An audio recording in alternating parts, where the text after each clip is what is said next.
Okay, we're rolling. The Irish question and the resolution of that question that I've been reporting for nearly 50 years. 85, take one. It's part of my DNA. It's been part of my life. All we can do as television journalists is to make the public aware of something. One of the reasons why, I carry on trying to cover Northern Ireland is because I think a lot of people probably forget where we've all come from. And it's just a warning that we must do all we can to avoid ever going back there again.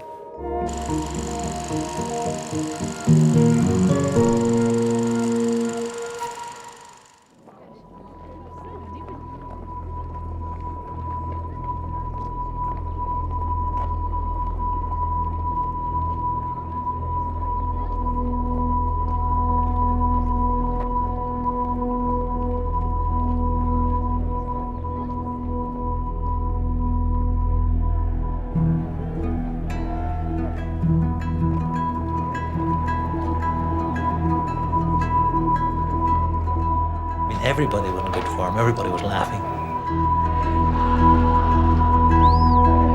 You felt the whole of Derry was marching.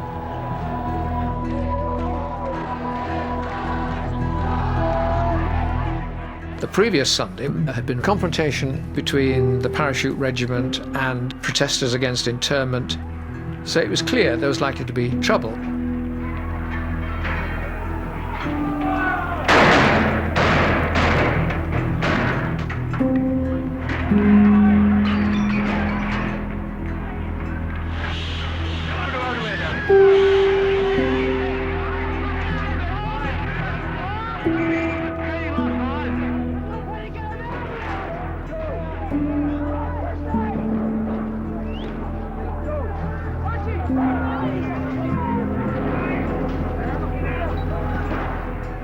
You will remember that the aim of the operation, in fact, was an arrest operation against the hooligans who have been attacking us, as you saw, for probably a couple of hours. I had heard on the radio what was happening in Derry and that people appear to have been killed. Paratroopers did not go in there shooting. In fact, they did not fire until they were fired upon. I flew over that night, arrived in Derry towards midnight. This is my diary from 1972. It was the day after Bloody Sunday. And I write, "Here I am in Northern Ireland, in Derry. I am a bit apprehensive, I admit. Keeping fingers crossed. All been quiet today." And that was the day I went down into the bogside for the first time.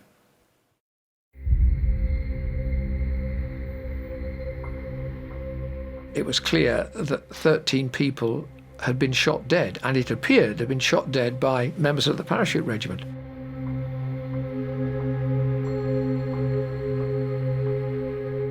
And I remember walking into the bogside, and you could touch the silence almost.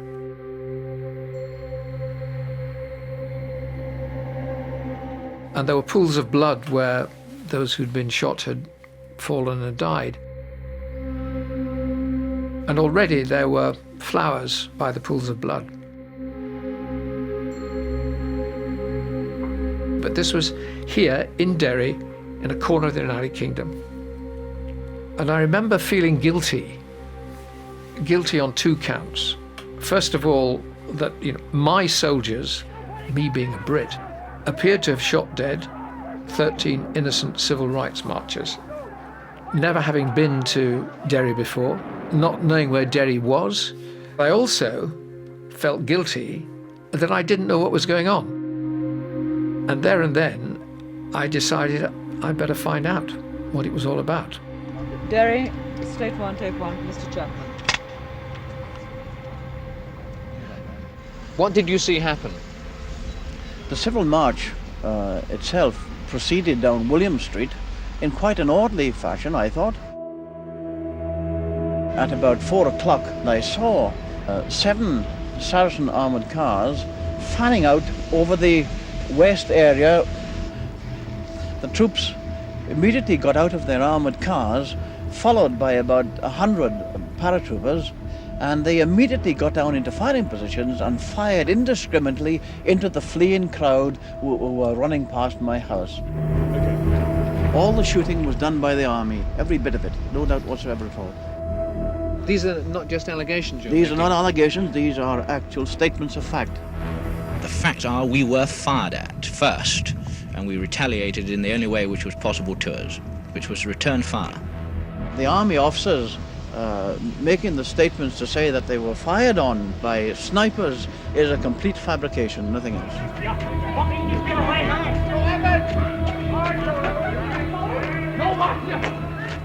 I made him sandwiches and a cup of tea before he left and said we'd have the dinner for 6. So Jerry lifted me up and gave me a kiss and a hug and said, I'll see you at 6 though. I just knew inside myself that Jerry was dead. When I saw my brother John crying, and I knew for sure then.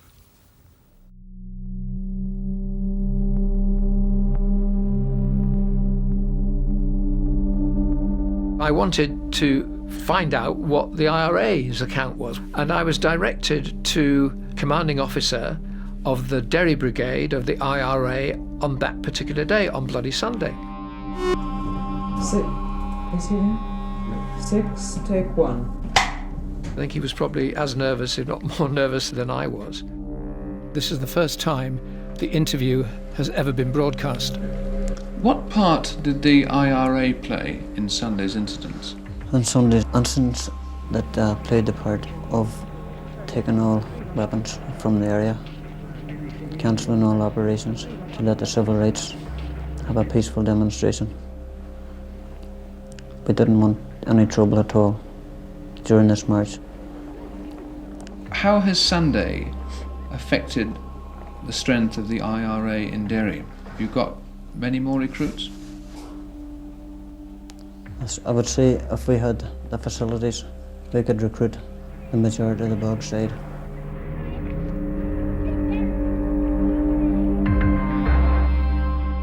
If I'd been a teenager that day on Bloody Sunday, I probably would have joined the IRA. I would have considered taking that final step, which is what happened to hundreds of young Catholics, men and women, because I think what Bloody Sunday did was legitimise violence. You know, if the state can use violence against us, we will use violence against the state. I went up to the cathedral and just looked at these 13 coffins. I was standing next to the politician John Hume, and he said, if you want to find out what's going on, Peter, he's the person you want to get in touch with. His name is Martin McGuinness. So I arranged a meeting. It was quite apparent, having spent a few minutes talking to Martin McGuinness, that he was a natural leader. And he was very articulate, charismatic, friendly, no hostility towards me being a Brit. But what I do remember from that first meeting, he looked you straight in the eye, and he had eyes that could be, friendly and warm and welcoming, and then he also had eyes that could be hard as iron.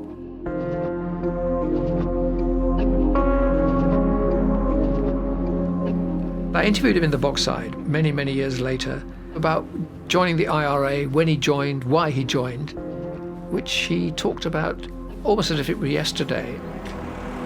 When did you join the IRA? I joined the IRA in 1970.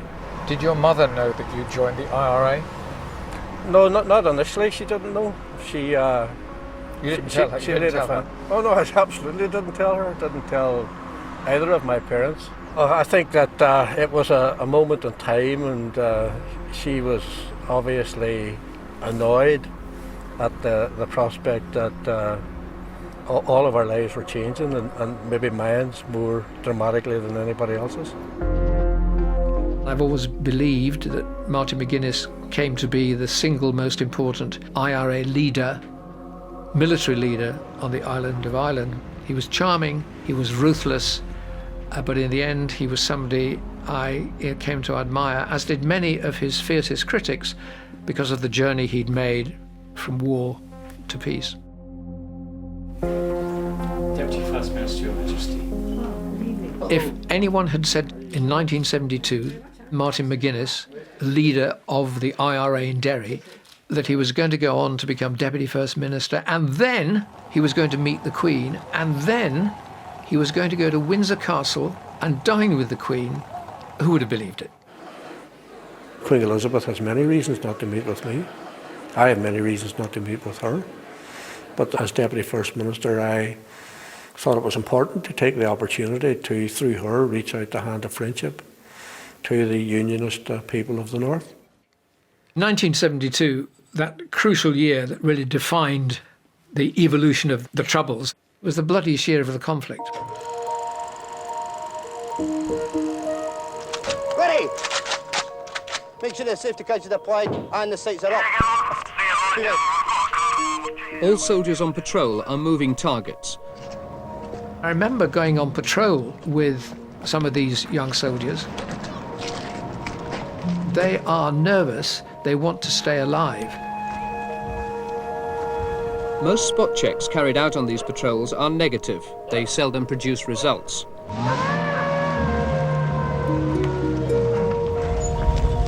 The suspect in the donkey jacket and his friend were taken back to headquarters to be checked out against the IRA list. A 3-3 package is on its way, over. Why did you have reason to suspect him? We carry photographs of people that we know that are wanted for questioning, and I just recognise them from the photograph. Are you aware that basically the army isn't wanted here? Yeah, we're aware of it, yeah. But I mean, who am I to say, right, pull the army out? I mean, it's not my job to say that. I'm aware. I've been told to be here, and I get good money for being here, and that's it. Go on. A good number of them said, you know, what are we doing here? Let's get out of it. And that was certainly in 1972 the mood expressed by many people on this side of the Irish Sea, you know, bring the boys back home. Because they couldn't see what they were there for. They knew that they had been sent in to be the men in the middle between the two factions and rioting and mayhem. But they couldn't see themselves getting anywhere. And they were angry, they were frustrated, they were very blunt. You blokes are standing in the middle over here, and strictly speaking, you've got to be neutral. You can't take sides with either Protestants or Catholics. Is it really possible to do that? Tom? No, I don't think it is. You go into a Protestant area, they give you tea, they give you cakes, they're friendly. You go into a Catholic area, they throw bottles, they throw stones, and they bang dustbin lids. They blow you up and they shoot at you. So it's only natural you're going to be biased. I'm biased. I'm biased. But don't you understand why you can't just move in and sort out the IRA? You just can't go bombing into the street somewhere. If we were allowed to do that, this would be over ages ago. And which, I reckon, after troops here now, I've seen some of their mates shot. They'd just love to go down that road there, or whichever road it is, and punch the fuck out of some paddy. They said they were fighting a war, they hated the enemy. They, not all of them, hated the Catholic community that they believed supported and harboured the IRA. Their hatred of the enemy was visceral. When you've been spat on and you've got saliva dribbling off your flak jacket and it's on your face and it's on your rifle, you really just feel like you want to go and smash somebody's skull.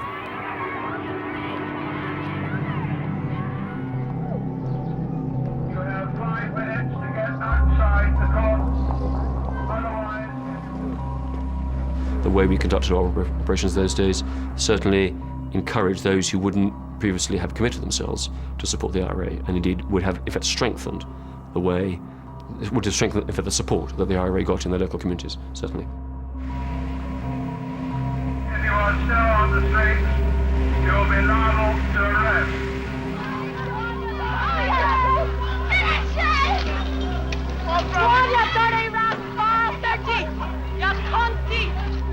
I was blown up by Catholics. In fact, it was two women what set the bomb off. We know this for a fact. We don't know whether we could recognise them, but we definitely know it was two women. The women are as bad as the men, in fact, they're worse.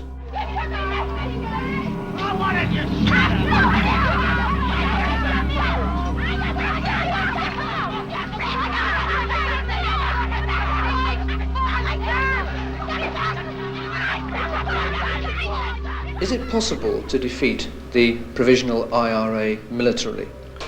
No, if by that you mean that a military solution is the solution to all the problems of Northern Ireland, the answer is certainly no, and always has been no.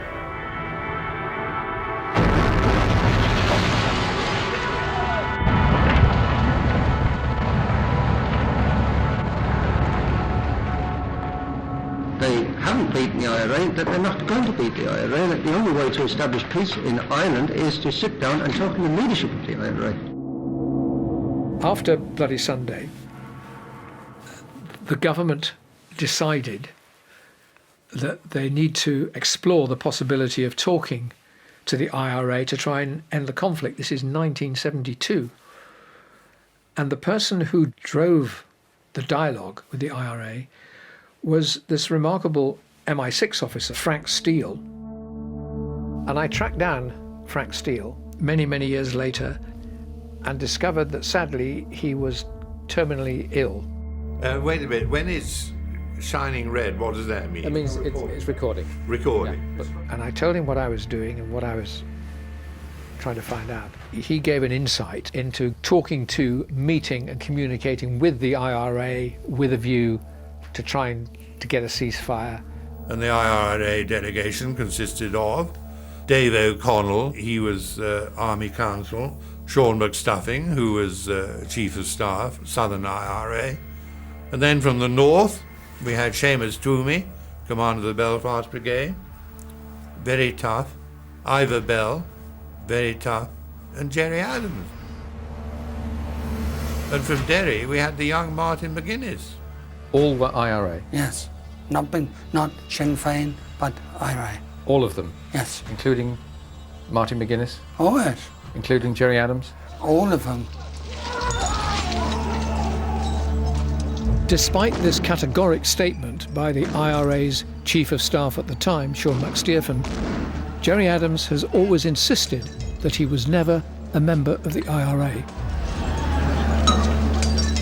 I was intrigued to see what Jerry Adams was going to be like, having been told he'd been commander of the Ballymurphy Battalion, which had been a very, very efficient battalion in blowing up and murdering people. I'd expected an aggressive, streetwise, arrogant young thug. And I was very pleasantly surprised when the man who appeared was not like that at all. He was very personable, pleasant, intelligent, lucid, persuasive.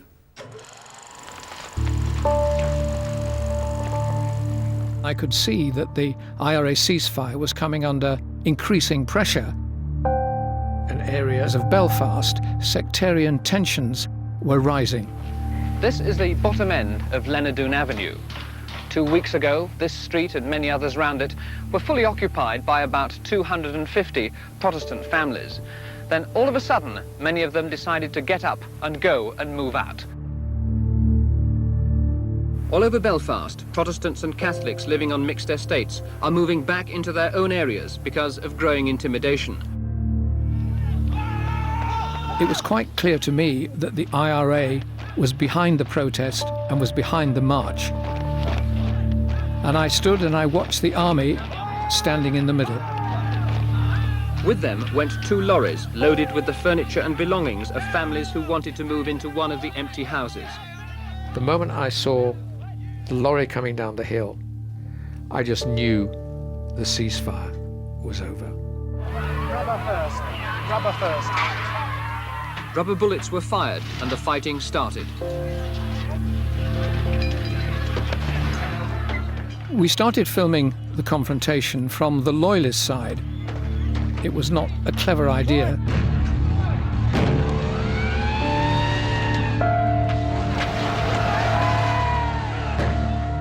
I never thought the ceasefire would last very long, simply because what the IRA was demanding of the British, that they get out within 3 years, was totally unrealistic. About an hour and a half after the rubber bullets and the CS gas, the real shooting started. The ceasefire in Northern Ireland that had lasted for 2 weeks was at an end. Were you surprised the ceasefire ended so quickly? No.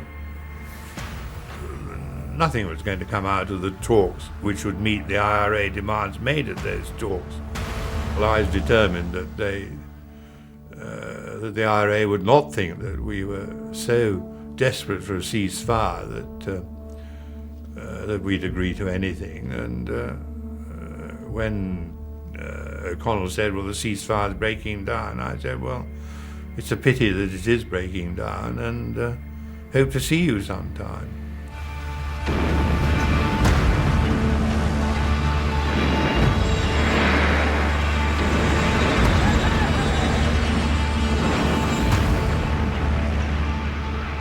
After the truce had ended, Yes. what was your strategy as Chief of Staff of the Provisional IRA? Well, the leadership had an order to all units in the north, get back into offensive action, and we must get intensified campaign. Too many people who could influence the continuation of the ceasefire didn't want it. And although this sounds a callous thing to say, I don't think either community has suffered enough to make peace an absolute imperative. And so we settled down to 25 years of waste, murder.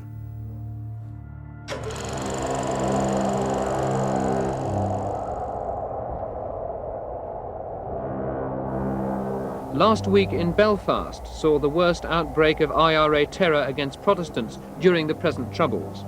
Protestant workers were shot at, a Protestant pub was blown up, and a 15-year-old Protestant boy was shot dead whilst playing in the street. Not long after Bloody Sunday, I was in Belfast, and I'd heard on the grapevine that the Loyalists, the Protestants, were also organising into a paramilitary force. It turned out to be the Ulster Defence Association, the UDA. Last week, the UDA leaders planned their first big operation to barricade one district of East Belfast. I understood what they were trying to do, which was to respond to the IRA and to say to their community, if the British Army and the police won't defend you, we will.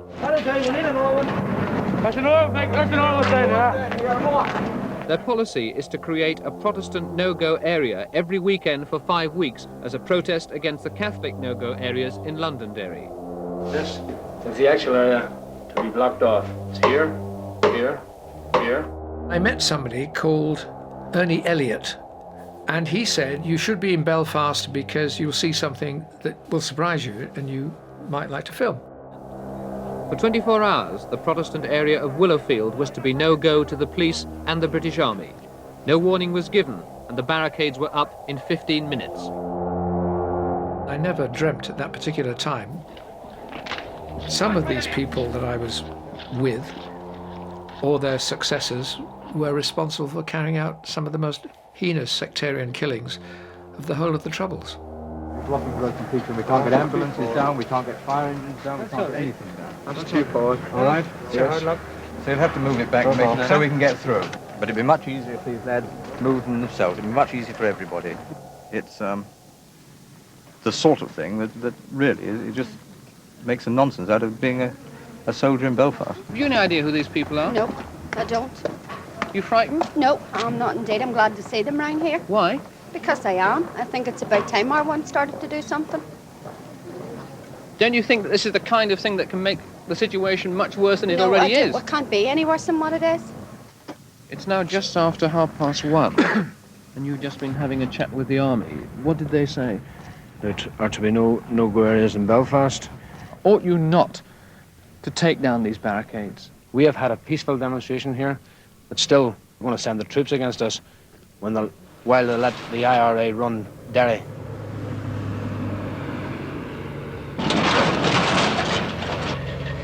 At dawn, the paratroopers moved in. The UDA offered sporadic resistance only. There was the obligatory exchange of bricks and CS gas.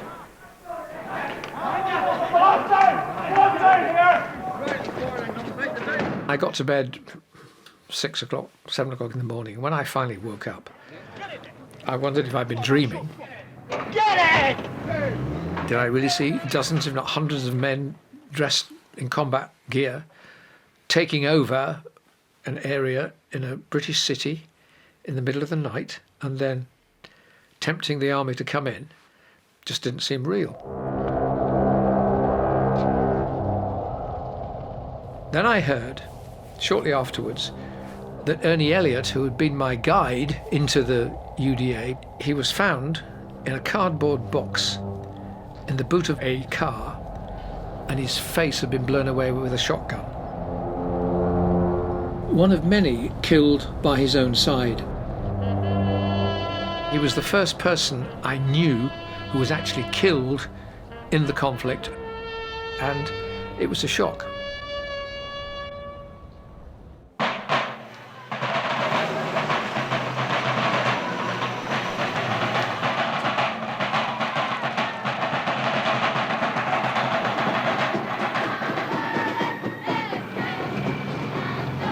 I understood why loyalists were convinced that their heritage was under threat, and they had good reason to fear that. And those fears were articulated by the booming voice of a certain cleric. For Ian Paisley, the Bible in his hand carries the same message as the sash around his neck. No surrender to the devil, no surrender to the Catholics. I have gifts of stirring up people to contempt for their legitimate and legal rights. There are men in Ulster who will die rather than pull down the flag. There are men in Ulster who will stand to the last man in defence of their heritage.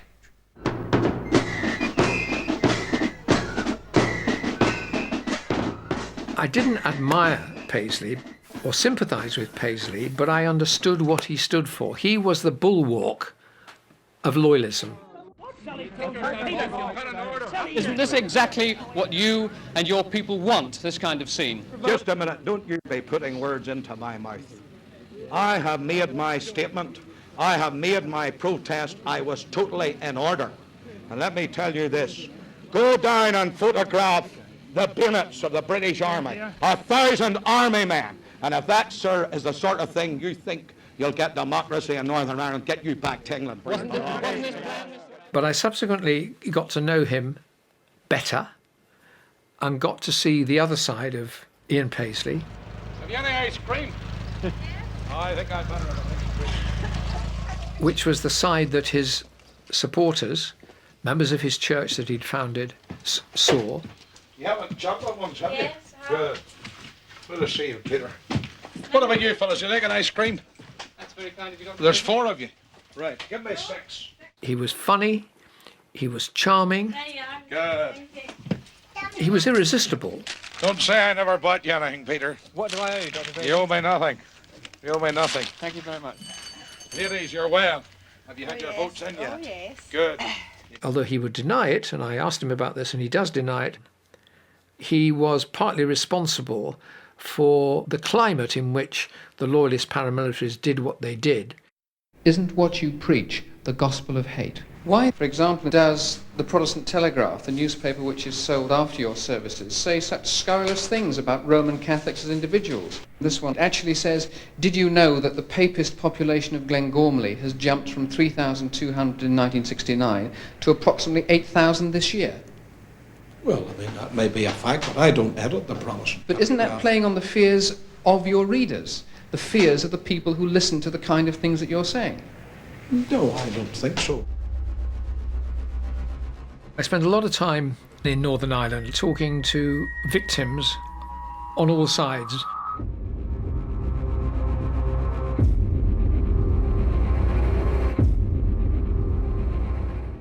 The common denominator was loss. The common denominator was suffering.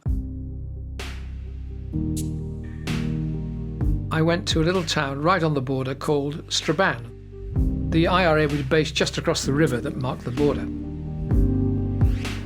10,000 people live in Strabane.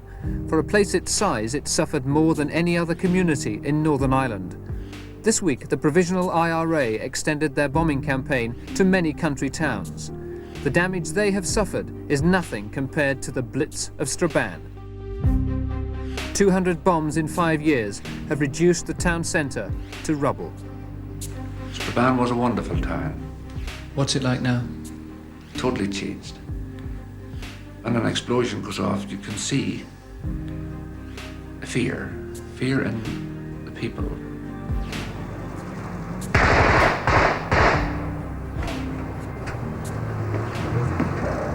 This is the regular Saturday afternoon shooting incident in Strabane. Alright, give it up. Green t-shirt. Yeah. Grey slacks.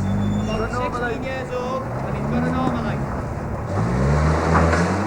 Armalite. No one is hurt this time except business. That's dead for the day. But it's bombs, not bullets, that have done the most damage to Strabane as a town. This used to be the main hotel, the Abercorn.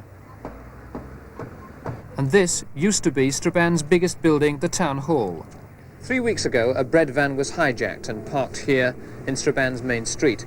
There was a bomb in the back of it, and when it exploded, it destroyed McGoldrick's the grocers and McKee's the insurance brokers, Campbell's the jewellers, Russell's the bakers, and Klingen's dress shop. It also smashed Deary's windows for the 14th time. £100. Why haven't you packed it all in and gone away? Well, this is my life. I'm too old to leave here now. Carry on. Carry on, yes, definitely. Even if you get bombed again and again? Even if I get bombed again and again. And again? And again.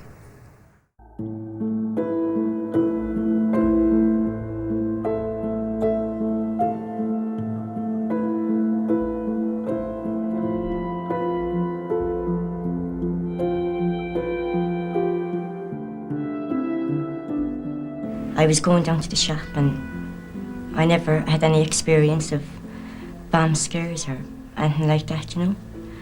So a policeman said, you better move along fast because there's a bit of trouble happening. So I just didn't know what he was speaking about. I didn't understand.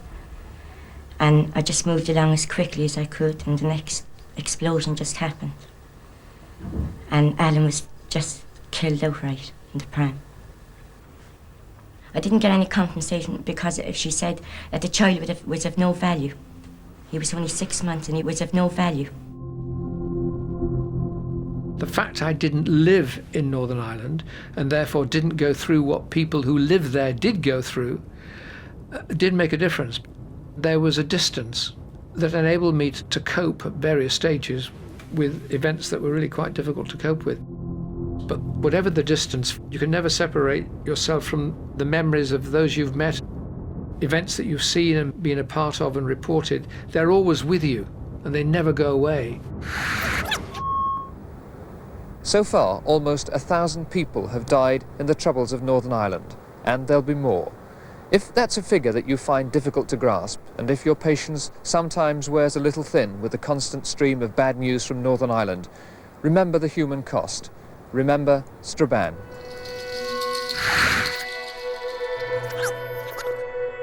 In the mid-1970s, there were allegations that suspects, primarily IRA suspects, were being beaten up and ill-treated during interrogation at 3 interrogation centres, the most notorious of which was Castlereagh. And when I started looking at Castlereagh, that sort of opened my eyes into what was actually going on behind the proverbial closed doors. His fingertips are put against the wall at about head height, and his feet are back from the wall as far as he can maintain them. And he's kept in that position until he collapses. When I first went into the interview room, I was just sat upon by two detectives. Started beating me to the ground, started kicking me, punch me in the face, between the legs and whatnot. And I interviewed doctors who were examining prisoners, and they recorded the marks on them. And they were very concerned about it. I feel that this man had been threatened and frightened, and that he had been physically abused. They got my wrists, like this. Near broke my wrists. What's happening is scandalous, and people should know about it. That shouldn't happen in a democratic society. I walked back into the interrogation room. I was pulled by a hair again, and this time I got burnt back of the ear, on the back, on the 2 arms, and he's starting to do my privates. So I says okay, and I signed on our 4 statements on tandem murders. Why did you sign? Because I was burnt, I was under a lot of pressure. Didn't you think it was better to hold out under the pain and not to sign the statement than face the prospect of spending up to 30 years in jail? Certainly, but just the pain, I couldn't stick it. I really felt outraged by what I was convinced was happening. I'd got confirmation from all the main sources, apart from the police, who just denied it was happening. Chief Constable Sir Kenneth Newman inspects his new recruits at their passing out parade. Let there be no doubt that the policy in this force is enforcement of the law within the law. The Northern Ireland office, presumably encouraged to do so by the Secretary of State Roy Mason, said this particular reporter, Peter Taylor, has been doing programmes which are unhelpful, quotes, to the security forces. We suggest that you get another reporter to cover Northern Ireland. Hello. How are you? Fine. I felt very exposed.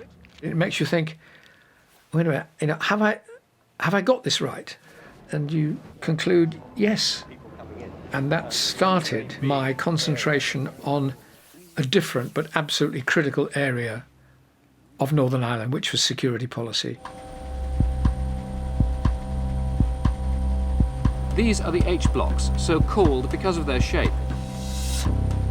They're built to lock up the increasing number of paramilitaries now held under Northern Ireland's special emergency legislation. 3 of these H-blocks are the setting for a bizarre and critical struggle between the government and the Provisional IRA. Here, 351 provisional prisoners are living naked except for a blanket in cells they have wallpapered with their own excreta. People who have visited the cells tell of being unable to speak lest they vomit. The prisoners have deliberately chosen to live like this in an attempt to force the government to give in to their demands. We're political prisoners! We want political status! Up the row! Back to the blanket man! Political status for blanket men! The IRA prisoners were insisting that they were political prisoners. The government were insisting they were convicted terrorists, they were criminals. The issue was wearing prison uniform. The government insisted they wear prison uniform. The prisoners insisted they wore their own clothes. That was the issue. A year earlier, I spoke to the Northern Ireland office and I said I was going to interview Desmond Irvine, the secretary of the Northern Ireland Prison Officers Association. And they came back and said, we don't think it's a good idea for security purposes because he'd be a target. And got in touch with Desmond Irvine again and said, are you sure you're happy to do this? He said, yes, I want to do it. You will find that this was always a very strong point on them, that they would not wear prison clothes. So I don't think that they just do it mainly for publicity, but they do it because it is their belief. Do you respect them for doing it?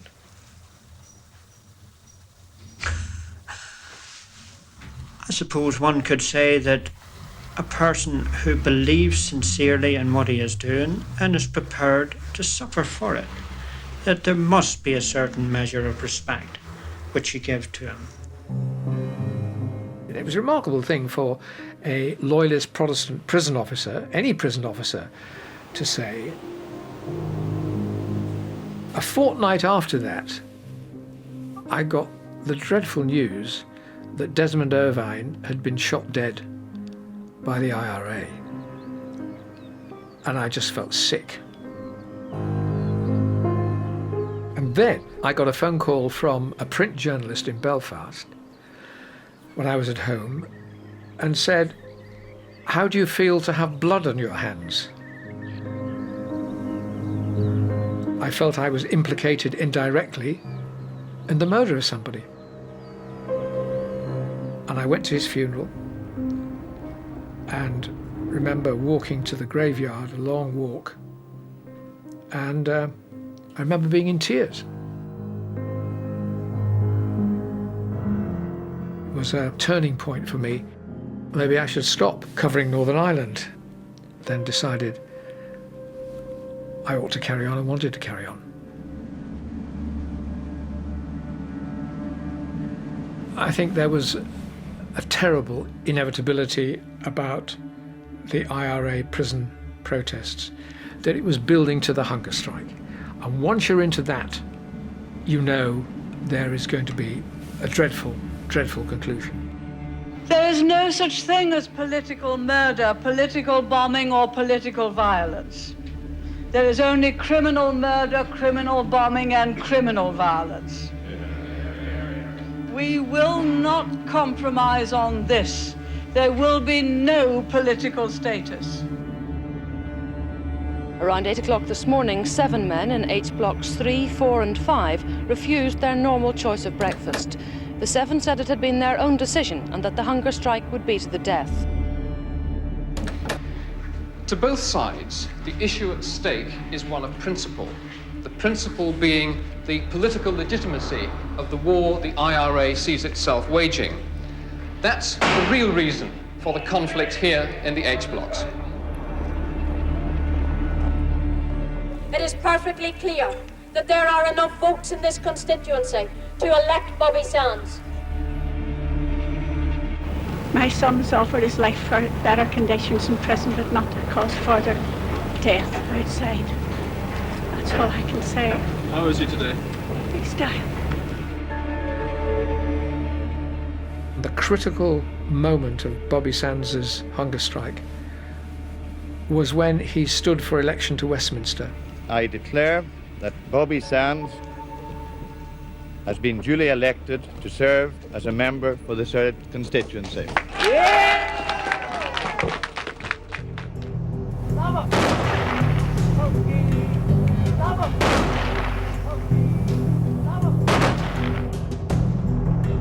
Roughly 100,000 people turned out for his funeral. Once Sands had made the decision to die, others followed. Gerry Adams was the critical figure outside of the hunger strike. Increasingly, as the war went on, it was Adams who was driving the sort of political side. I interviewed him on quite a few occasions. He very seldom gave anything away. The IRA has made its position clear on numerous public statements that it tried to prevent the hunger strike, that in the process where it failed to do this, that it now supports the hunger strike. But it still had to sanction the hunger strike.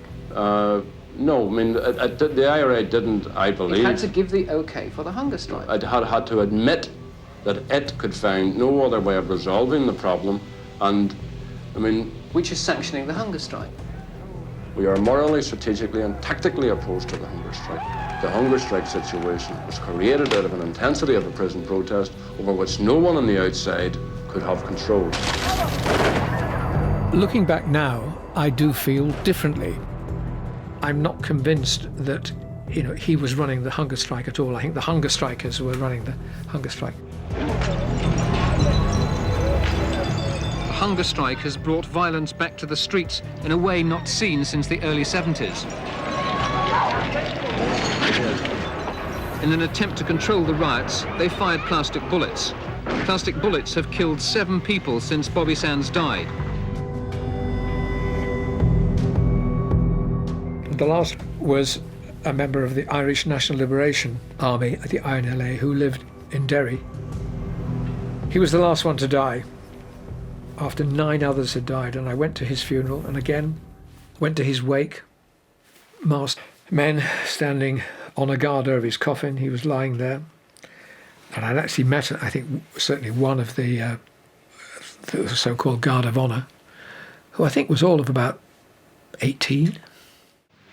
Michael Devine went without food for 60 days. He was the last hunger striker to die. To the British government, Michael Devine was a criminal. But to many of the thousands who came to his funeral, Michael Devine and the men who died before him were not the fools who gave their lives in vain. To them, the fools were the British who gave Ireland more Fenian dead to haunt the next generation.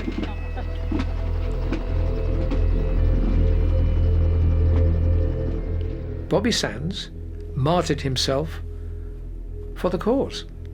What it showed is that the IRA had a reservoir of support, that Sands's, quote, martyrdom solidified, that indicated that the IRA was not without support, on the contrary, and that really built the platform of the rise of Sinn Féin over the next decade. The Iron Lady met the Iron Men, and in the end, the Iron Men won. Between 5 and 10 pounds of plastic explosives had been hidden in a blue Austin car. As well as those killed, 4 guards and 2 mounted policemen were injured. I think the problem was that through the 1980s, that was a key decade between war and peace, neither side, after the trauma of the hunger strike, was prepared to compromise. The IRA weren't prepared to compromise because they were carrying out devastating attacks, not least the attack on the Grand Hotel in Brighton. The explosion came just before 3 o'clock. In which they almost assassinated Margaret Thatcher, the Prime Minister. Beneath the debris, dozens of people lay buried. Mrs. Thatcher, husband Dennis and the Home Secretary were taken unhurt to Brighton Police Station. The IRA did regard Mrs. Thatcher and her cabinet, including yourself, as, quotes, legitimate targets. Well, quite so. I would regard Sinn Féin IRA as legitimate targets if we were going to play that game.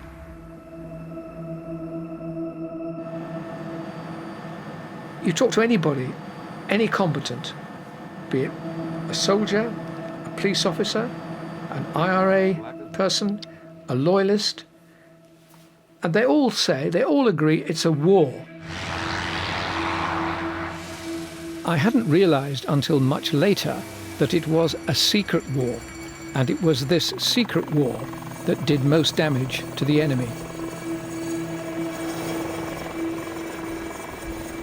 The SAS and its sister organisation known as the Det, being short for detachment, played a crucial role in the war.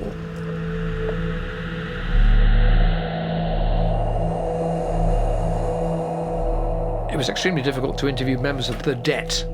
They operated undercover, also as far as public awareness was concerned. Nobody knew about these people who made what the SAS did possible.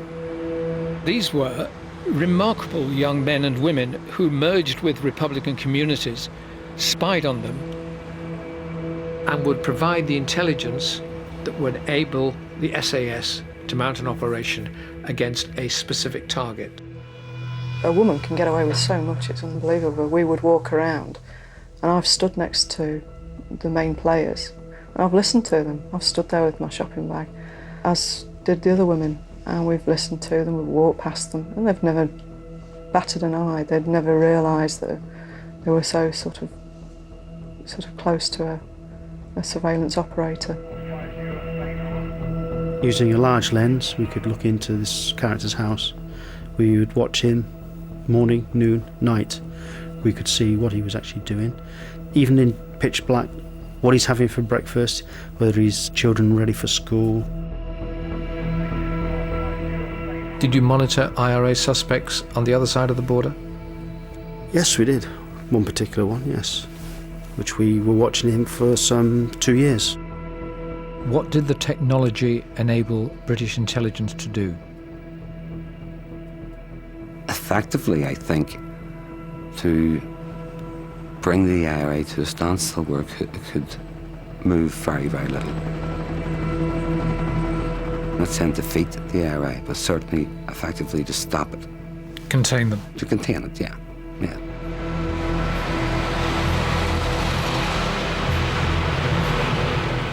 Myself and my partner drove out 2 members of the SAS and we dropped them off near to where the weapons were hidden. The SAS were there primarily to arrest them and recover the weapons.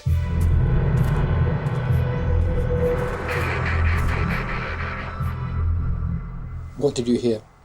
What we heard over our radio net, there was the words contact, contact, and there was also the sound of gunfire.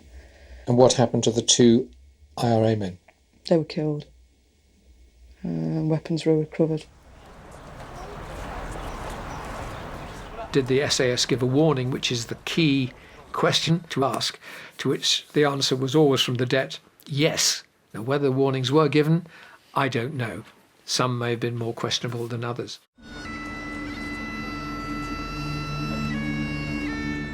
Killing the enemy was a victory and cause for celebration, and the IRA would do the same.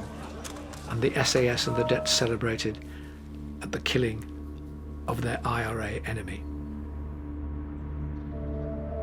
We were celebrating, if you like, as the IRA would. They make no secret of the fact that they celebrate the death of a soldier or a policeman, and the cooks made us a cake.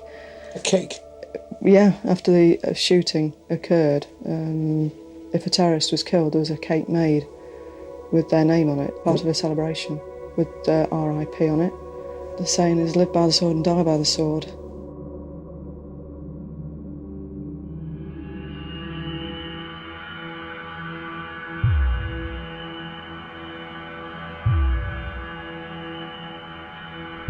Loughgall was the biggest loss that the IRA had during the conflict, and some of the most experienced operators who'd wreaked havoc in the area by bombing police stations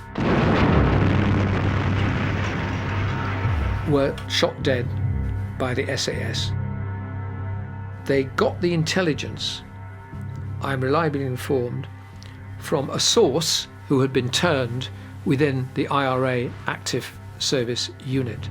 The informer had tipped off his handlers about the operation to attack Loughgall RUC station, only a small station in a small village. Hence the SAS were ready. And there were 8 dead IRA men. That's correct. It's a tragedy, but rather than 3 dead policemen. The source, the informer, was not in a position to pull out of the operation.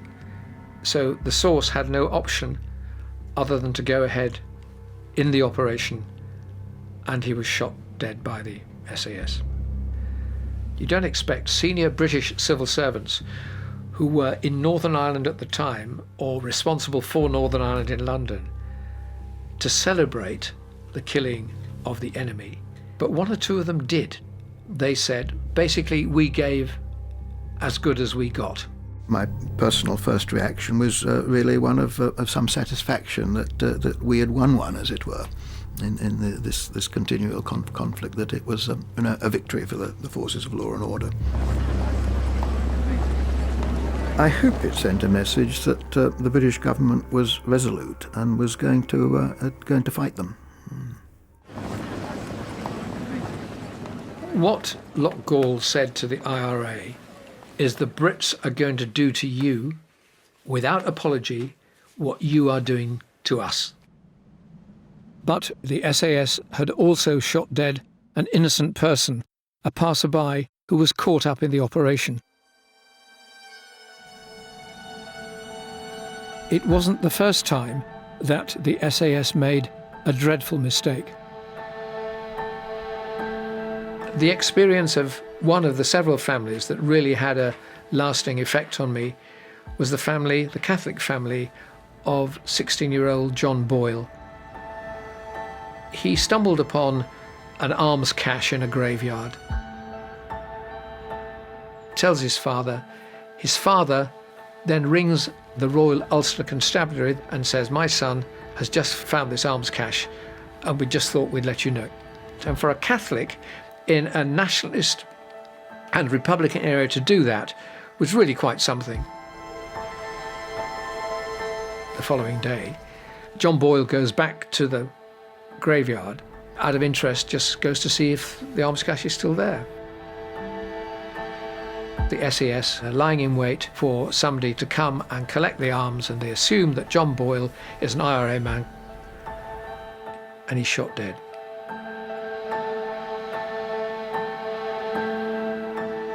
Did you have any apology from the SAS or apology from the army? No, none at all, never a word. Nobody said sorry? No. Even though you told the police about it, nobody said? No, nobody ever said to me I'd done a good job. I'd done the right thing.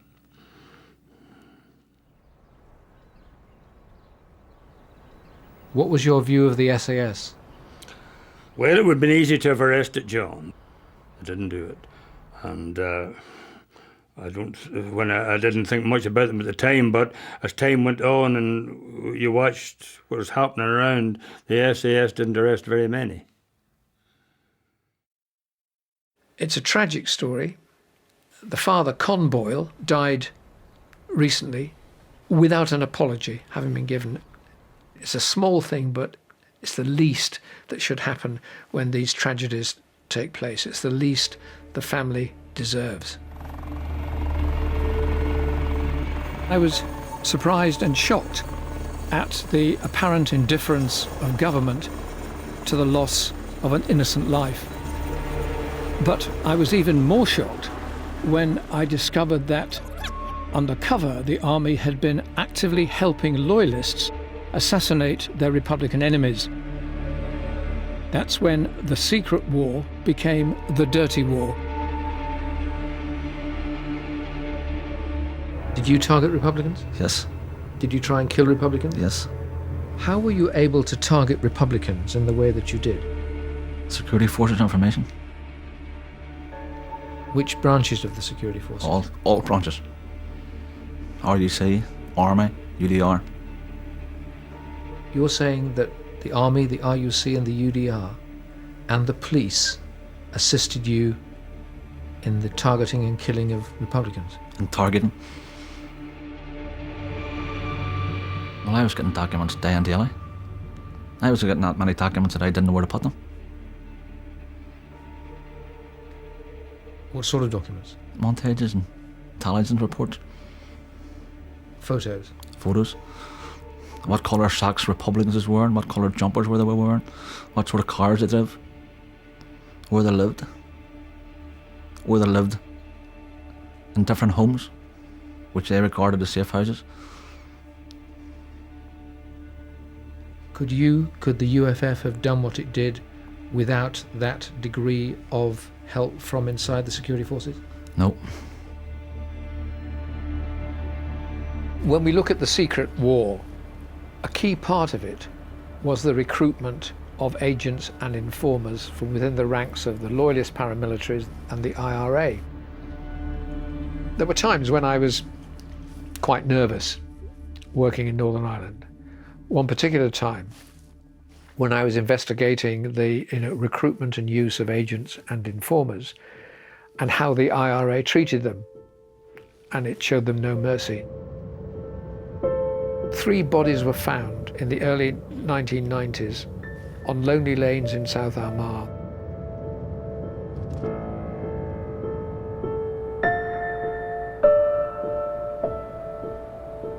The bodies were wrapped in bin bags. But in this case, there were 3 alleged informants and 3 interrogations, which I'd heard had been recorded by the IRA.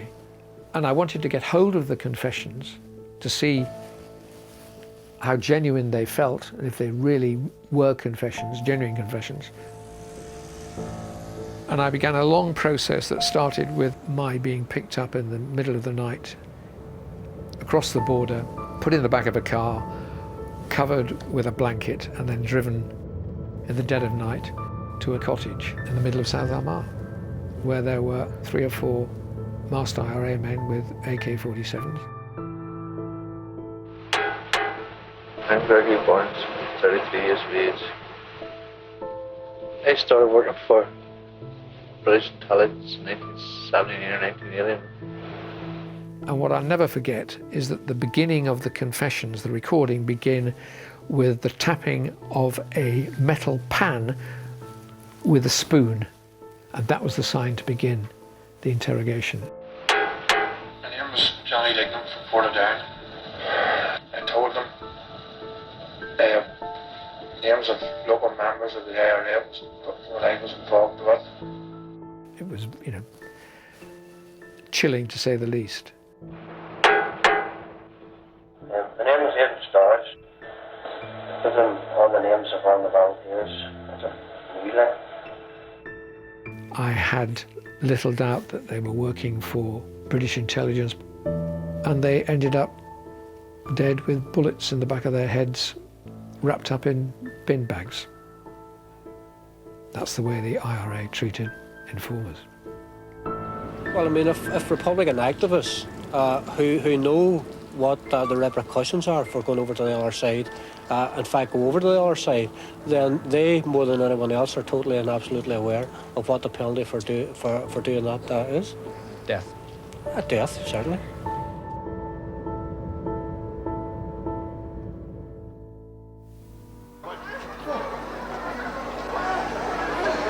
Seconds after the explosion, this was the scene at the Enniskillen War Memorial as captured by an amateur cameraman. What? What? Do it. What?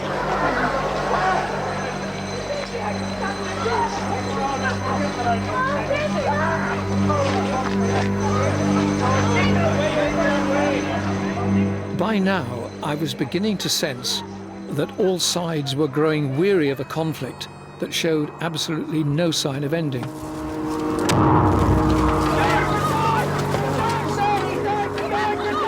Many of the crowd gave chase in hot pursuit of the man who stopped, turned and threw another grenade.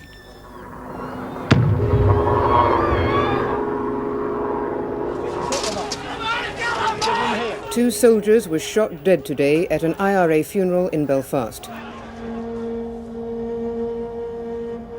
It was almost 10 years since I last visited the Maze prison. That was at the time of the hunger strike. But now I found a very different atmosphere. When I was in the prison, that's when I first got the indications that the IRA was thinking of moving in a different direction, of ending the armed struggle. The first inklings that, that change was afoot. On the cold winds of night you will find me. Oh,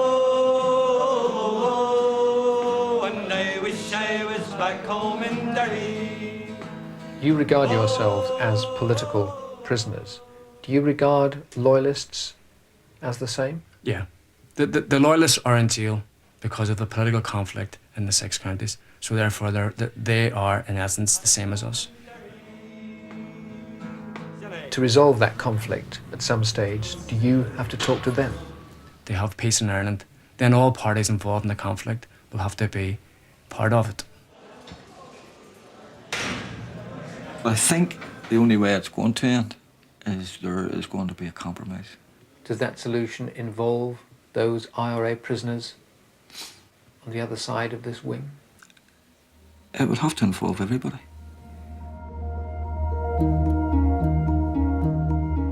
We were given unfettered access to all the Republican wings, IRA and other Republican wings, and loyalist wings as well. Who did you try to kill? A prominent member of Sinn Féin. John Gregg tried to kill Gerry Adams. Do you have any regrets about what you did? Only that it didn't succeed. Greg himself ended up being killed by his own side in an internal feud. Have you got the soup and all? It was the most remarkable place because it was relaxed. It was a bit like Athlone camp. Raymond, look, your forms arrived at last. They had their own education facilities, their own sports facilities. Relations between the prison officers and the prisoners were good. It was a real eye-opener. And at the end of the day, we'd report back to the governor and he'd say, OK, Peter, what do you want to film? And I said, we'd like to film the band. And he said, the band? There is no band. I said, there is a band.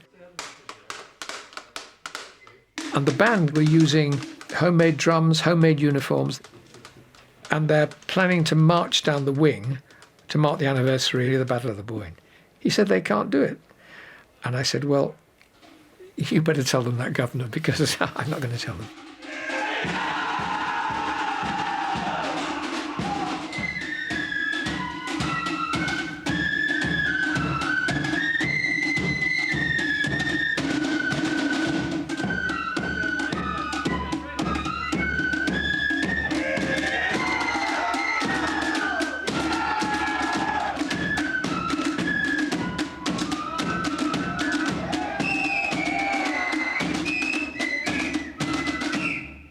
On one of the Loyalist wings, I met a prisoner called Billy Giles. Billy Giles was doing life for the sectarian killing of one of his workmates. He'd murdered him in a taxi and shot him in the back of the head. So I think when you're brought up to respect people, authority, property, you know, the Protestant way. And I felt on the same level as these people brought me down to their level. You know, I'd reduced to their level of murder to prove a point, you know. When he came out of prison, I met him again. He had a new suit on, a collar and tie, and a briefcase. He was every ounce a businessman. And he was going to look for work, and he was going to start a new life and put the dreadful thing that he'd done behind him.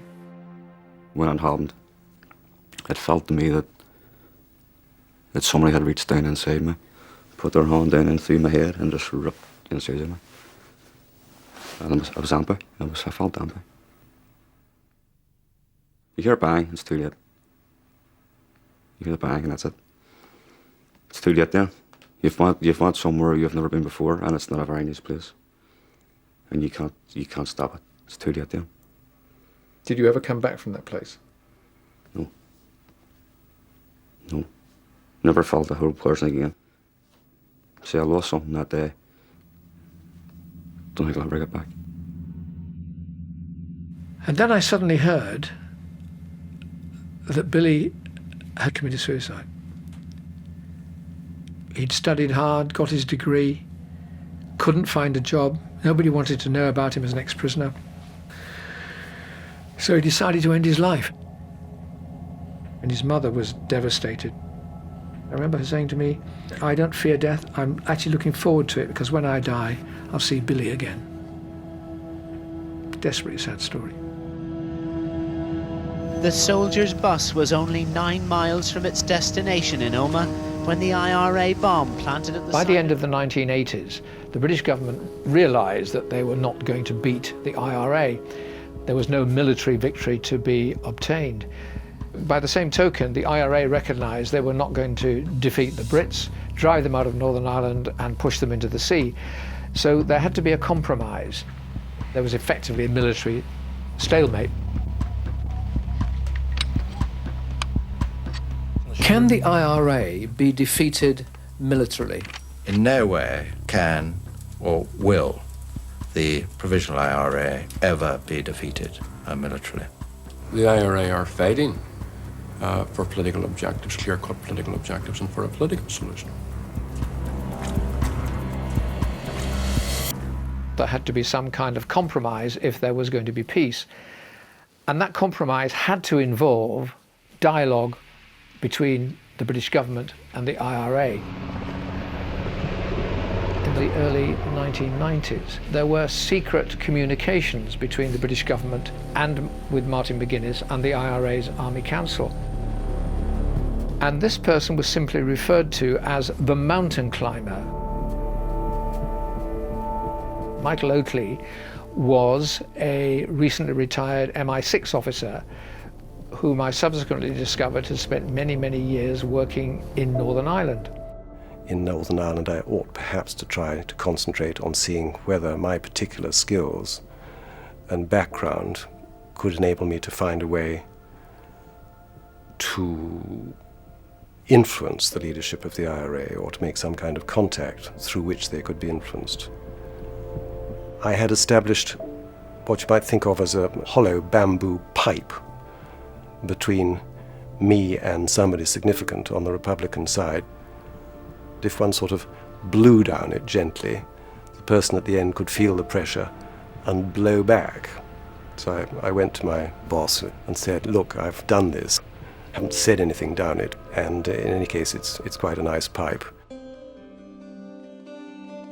I was not able to establish for a long, long time who Michael Oakley's secret contact was. I needed to find out who the intermediary was in Derry. But in the end, somebody confirmed to me that the intermediary was called Brendan Duddy, and he was a businessman who lived and worked in Derry.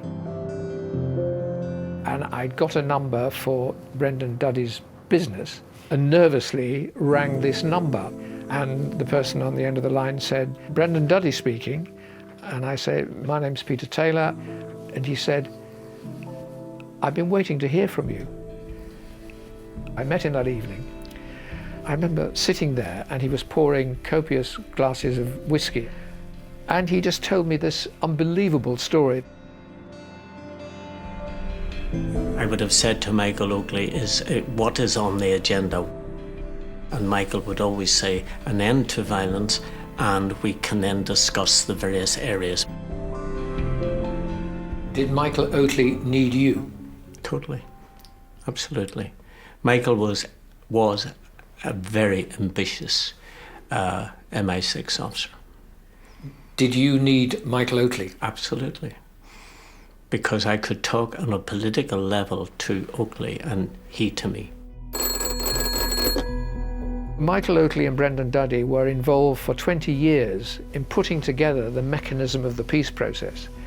So Michael Oakley and Brendan Duddy shared the same object, which was trying to find a way out of the violence, out of the conflict, towards peace.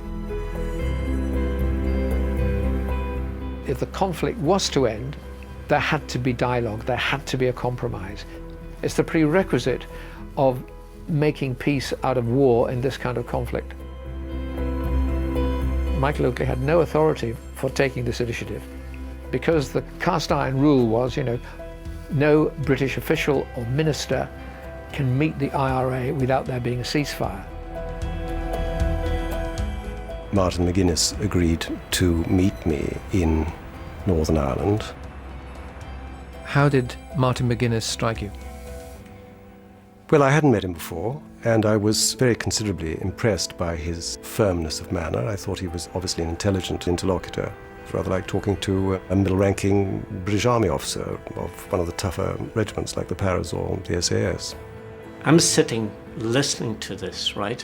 I'm sitting listening to McGuinness, a McGuinness that I'd never actually saw before. I mean, this is a guy I know for 25, whatever years it is, never saw before.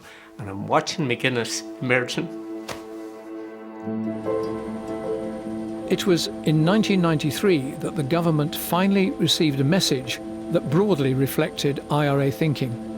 At the end of February this year, a message was received from the IRA leadership. It said, "The conflict is over, but we need your advice on how to bring it to a close."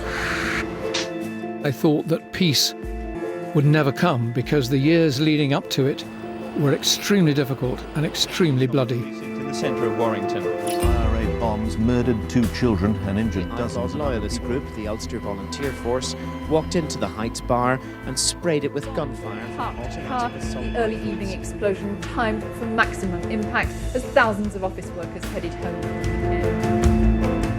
76 years after Michael Collins made the deal here which partitioned Ireland, Republicans were back. For them, it's a case of unfinished business.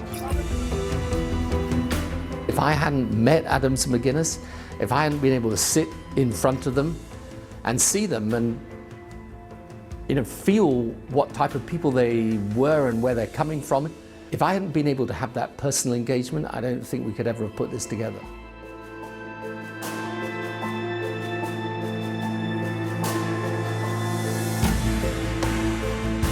Is the war over? I believe so, yeah. I believe so. Why? I think it has run its course.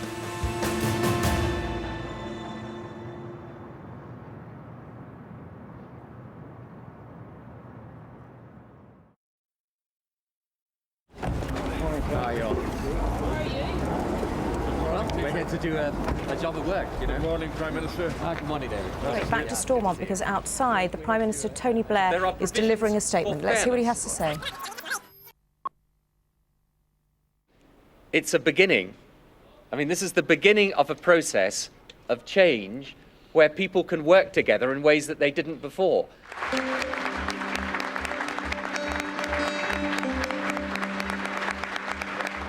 But not everybody signed up to the Good Friday Agreement. I remember the eve of Good Friday, and it was freezing cold, and I was trying to catch some sleep, stretched out on the floor of the press tent, when I was suddenly awakened by a familiar voice. Ulster is not for I would say several hundred protesters.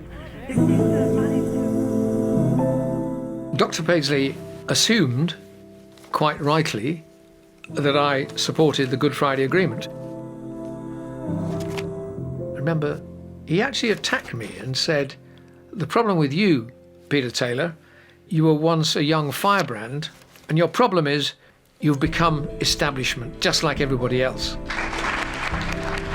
But Dr. Paisley himself finally became the epitome of the establishment, becoming First Minister in the devolved government of Northern Ireland and sharing power remarkably with Martin McGuinness. If you had told me some time ago that I'd be standing here to take this office, I would have been totally unbelieving. Dr. Paisley had travelled an awful long way since the day when he bought me an ice cream all those years ago. The First Minister began by saying, "I'll explain this," he said. "There's you, a young man of 54 just going out of office, and here's me, a man of 80 coming in." Must tell you something.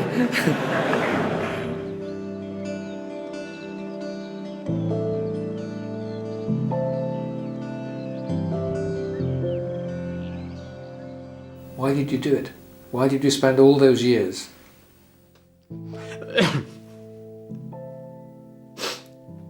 I had no choice. You had to do it. And when you see Martin McGuinness today as Deputy First Minister, Delighted. sharing power with Ian Paisley, Delighted. Happy man.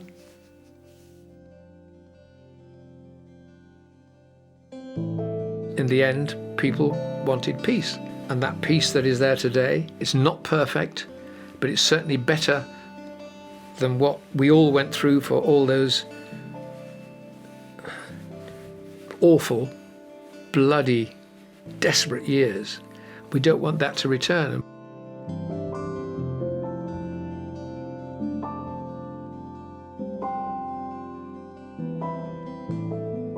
But there remains one major outstanding issue.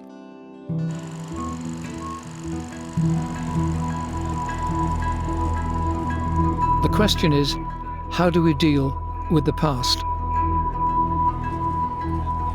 How do you balance the justice being demanded by soldiers who are veterans of the conflict, who now face prosecution for events in which they were involved 30, 40 years ago, with the justice being demanded by, for example, the victims of the parachute regiment on Bloody Sunday?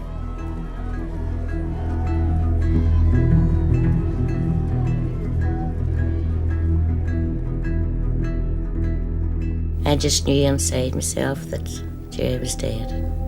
I was blaming God for Jerry dying. And it wasn't months, years after that I realised that it wasn't God's doing at all. It was just the soldier.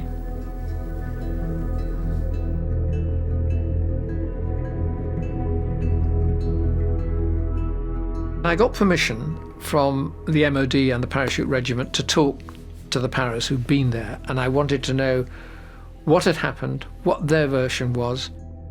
Did you see any gunmen? No. Did you see any nail bomber? No. Did you see any weapons? No. Let's put it this way, I wouldn't like to admit it, that soldiers within my battalion had shot innocent people. I couldn't believe what I was hearing, because the paras are a very, very tight unit. It is the band of brothers. And afterwards, I was told that he'd come under a lot of pressure from his mates back at Aldershot, basically for breaking ranks.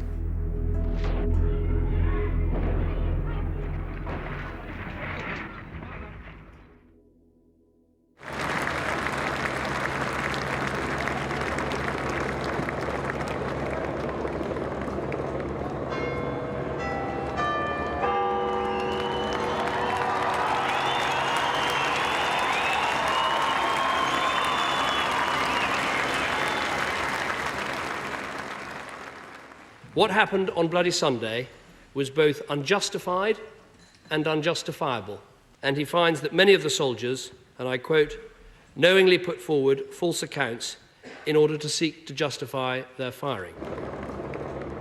On behalf of the government, indeed on behalf of our country, I am deeply sorry.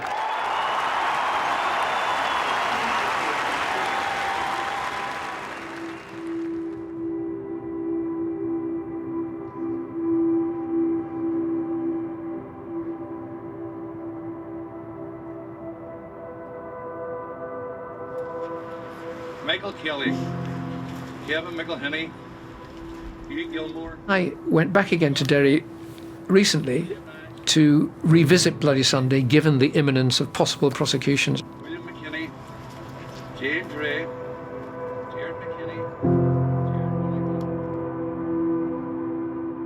Michael just happened to be the unlucky one. Michael was hit in the stomach and the bullet embedded in his spine. Why should people be prosecuted for events that happened 47 years ago? Murder is murder, no matter how long ago it is. The fact of the matter is, justice has to be seen to be done. So far, only one paratrooper, known as Soldier F, is facing prosecution for what happened on Bloody Sunday. Colonel Derek Wilford, the commanding officer.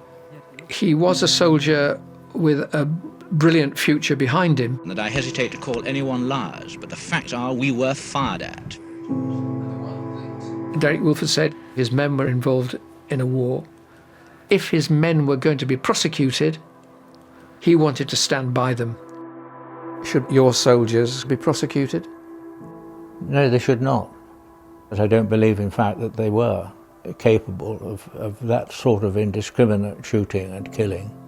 We thought, in fact, that we were under attack, and we will actually remain convinced of that, actually, until the end of our days. Will you say sorry to the families who lost their loved ones that day? I've said that at the time, and I've said it subsequently. And I see no point in repeating it, because whatever, in fact, I say will be discounted. What has Bloody Sunday done to you? I think it destroyed my world.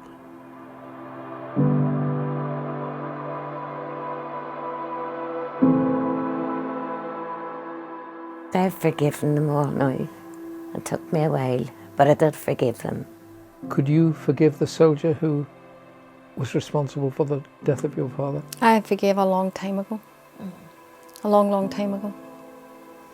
It's easier because it doesn't hold me back from loving. I refuse to let it dictate my life. I don't want to love with revenge. I don't want to love with hatred. I thought a lot about this. How do we get round the problem? I think in the end, the law must take its course.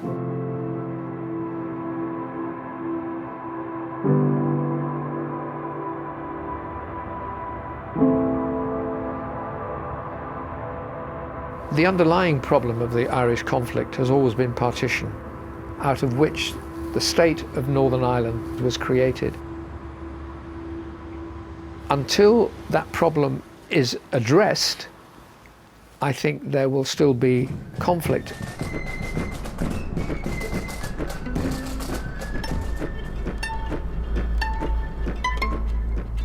There's still the threat from dissident Republicans. The issue of the border, which lies at the very heart of the conflict, has been resuscitated, brought back to the foreground of politics because of Brexit. Brexit has the potential to break up the British state, and as such it offers Irish Republicans an opportunity to realise our first great objective. And the dissidents, have they got support? No, they don't. None at all? They may have the ability to carry out individual actions, but, you know, all thinking Republicans are committed to peaceful and democratic means. The IRA is gone.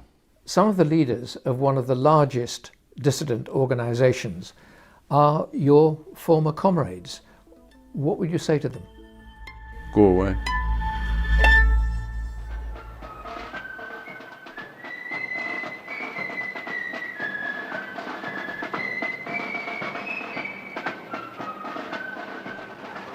Northern Ireland was set up as a Protestant state for a Protestant people in which the Protestants were in a majority. That is no longer the case. 93 Bravo 390, we have Catholic funeral.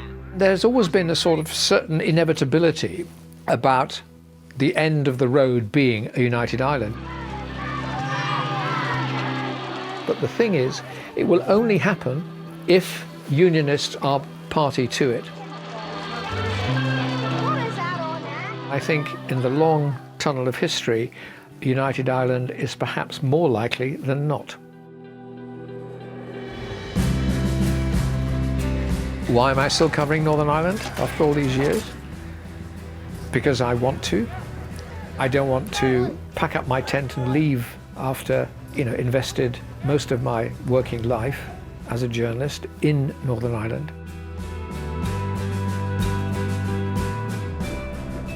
I'm involved in it.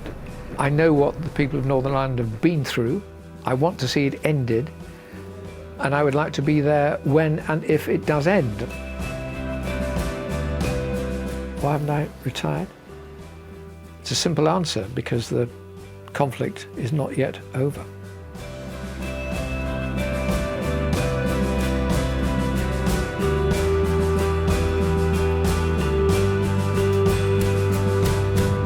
Details of organisations offering information and support are available at bbc.co.uk/actionline.